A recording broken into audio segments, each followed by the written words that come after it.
All right, so week 16 is coming to an end. We got one game left.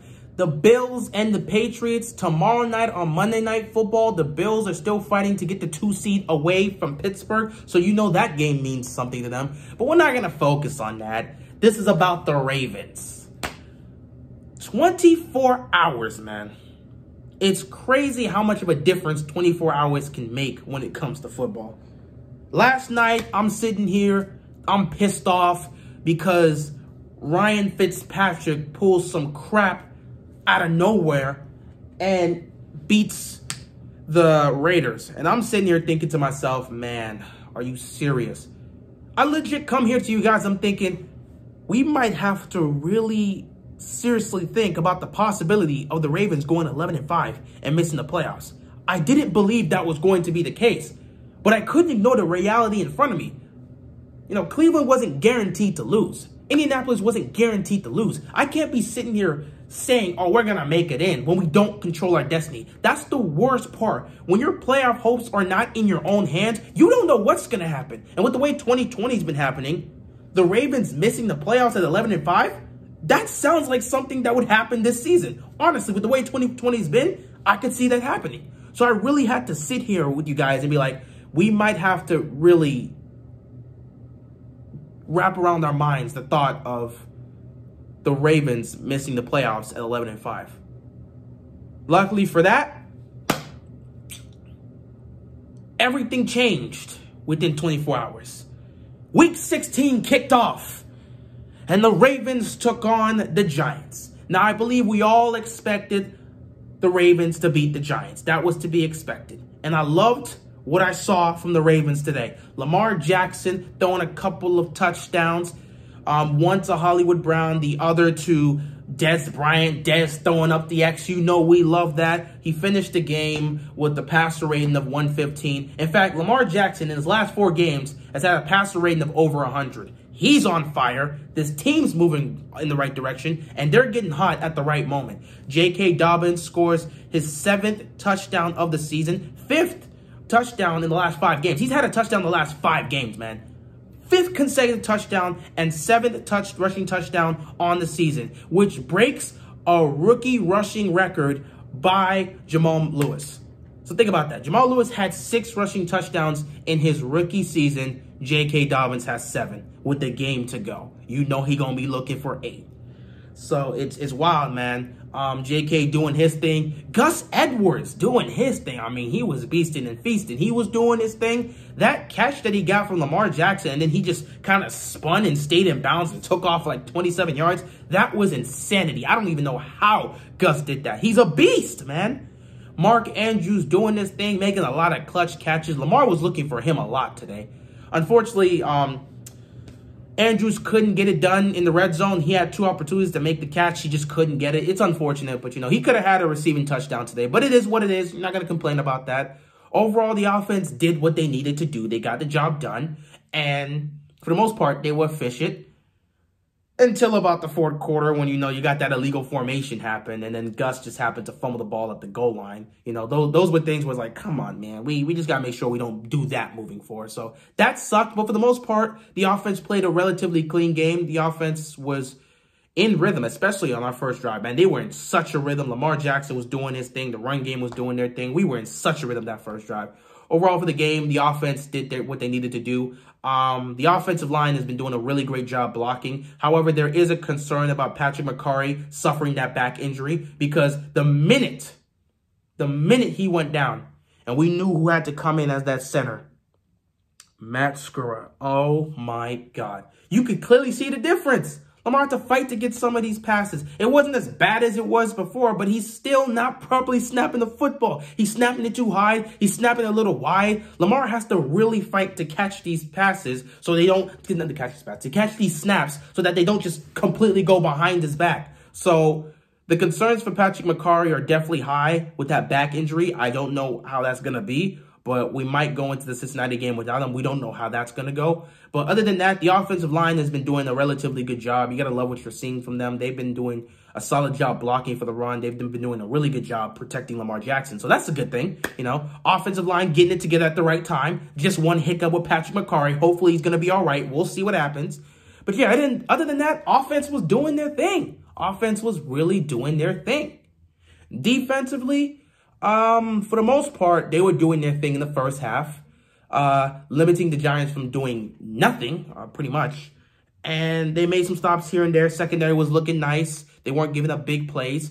And they were actually bringing pressure to Daniel Jones. Unfortunately, everything really changes for the Ravens defense once we get to the second half. In the first half, the Ravens defense is on it. In the second half, things start to change. And part of that has to do with the fact that they start giving up big plays, which isn't completely their fault because all of a sudden injuries start happening and guys go down. I mean, Deshaun Elliott ends up suffering an injury. Humphrey temporarily dealt with an injury. He came back in the game, but, he dealt with an injury. It's like the secondary continues to deal with injuries at times, and it kind of throws off the team's rhythm. And as soon as you see a guy like Humphrey leave the field, immediately you're going to see them start attacking the secondary. It's what's to be expected. Right, when you got an all-pro corner leaving, you're going to have to attack that spot he just left. That's just how it's going to work. So there were a lot of big plays that were given up. Yeah, there was a lot of big plays that were given up, but not a lot of points given up. So that's definitely a positive. The defense they stood tall. They didn't give up many points. I believe they only gave up 14. So they did a good job. They definitely did a good job. In terms of the pass rush, they got to Daniel Jones a couple times. Sacks here and there. Jihad Ward got a sack, I believe. Judon was definitely on it today. He was getting pressure. He was doing his thing. Everyone pretty much on the defense looked nice today. They were doing their thing. There wasn't anything big that you were looking at them and saying, yeah, they're messing up. Other than the penalties, obviously the penalties still got to be cleaned up. I hate when we give up all these penalties on holding calls and hands to the face and pass interference. I hate those calls. We got to clean that up as a defense, be more disciplined, and make sure we don't give up those type of plays. But, it is what it is. Other than that, the defense was really doing their job, so you got to be happy with what you saw. Special teams. There was really only one hiccup, Justice Hill. And that's unfortunate. I don't know what Justice Hill was thinking on that. You got to be smarter than that, but not even running. He roughed up the kicker, man. He crashed into their kicker, and their punter. He legit just crashed into the punter. 15-yard penalty and a first down. I mean, the defense had back-to-back, like 3 straight sacks on Daniel Jones. They're going to punt the football. And then Justice Hill proceeds to rough up the punter. And now, next thing you know, the Giants have a first down. And now they're moving down the field. It's just plays like that you can't give up. When it comes to the Ravens as a whole, especially in games like this or in games where, it's important, or it's like a very crucial or prior match, any type of important game or crucial matchup or a crucial game that the Ravens need to win, you just have to focus in, man. There'll be times where the offense is rolling and the defense is dominating, and then all of a sudden, there'll be a moment where one bad play can completely change the game. And if the Ravens end up committing that bad play, all of a sudden you start seeing a bit of a difference. Now, of course, the Ravens can still recover and hopefully close out. They've done a good job at that for the most part, but not against the teams that playoff teams. They haven't done a good job with that in the regular season in some cases, especially this season. Last season, they did a great job with that. This season, nah, because there were moments like that in the Titans game, moments like that in the Steelers game, even a moment like that against the Patriots. It's just like one bad play can kind of just ruin anything. And that Justice Hill roughing the passer could have ruined everything if the Giants all of a sudden started to really gain momentum and ride that. You don't give up something like that. You just don't want to give up a bad play, especially on special teams. So, yeah, that was a bad play. Other than that, team did relatively well, did a great job holding on to the lead. Offense was doing their thing pretty much. They were doing their damage pretty much in the first half. Second half, they kind of came in, did what they needed to do. Yeah, receivers, I didn't really talk about them. Great catch for Hollywood Brown, the back of the corner of the end zone. And then you got Dez Bryant getting his second receiving touchdown.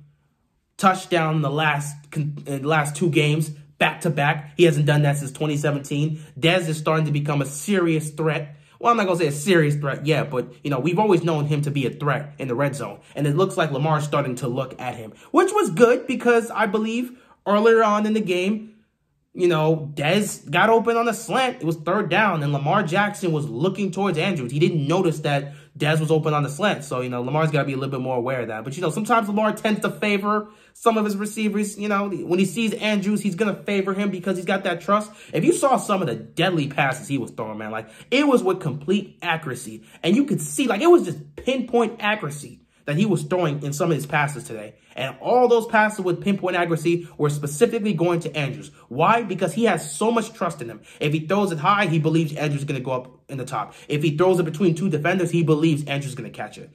That chemistry and that trust he has allows Lamar Jackson to make that pass because he has so much faith in Andrews making the catch. He's willing to do that. If he could gain that level of trust with the rest of his receivers and they could start to consistently catch, man, they could really do something. We're seeing they're heating up at the right time. So you got to love what you're seeing from the offense. You know, Dez is getting involved.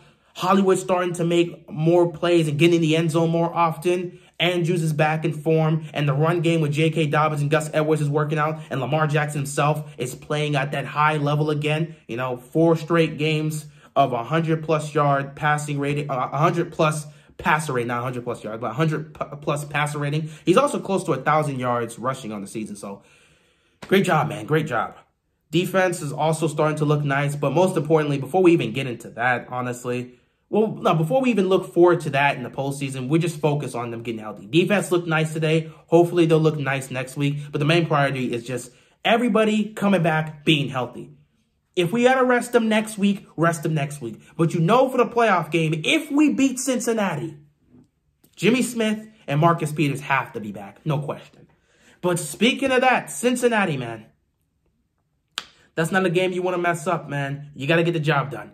You got to get the job done. You have to get the job done against Cincinnati, okay? No question. Get the job done. Get the job done.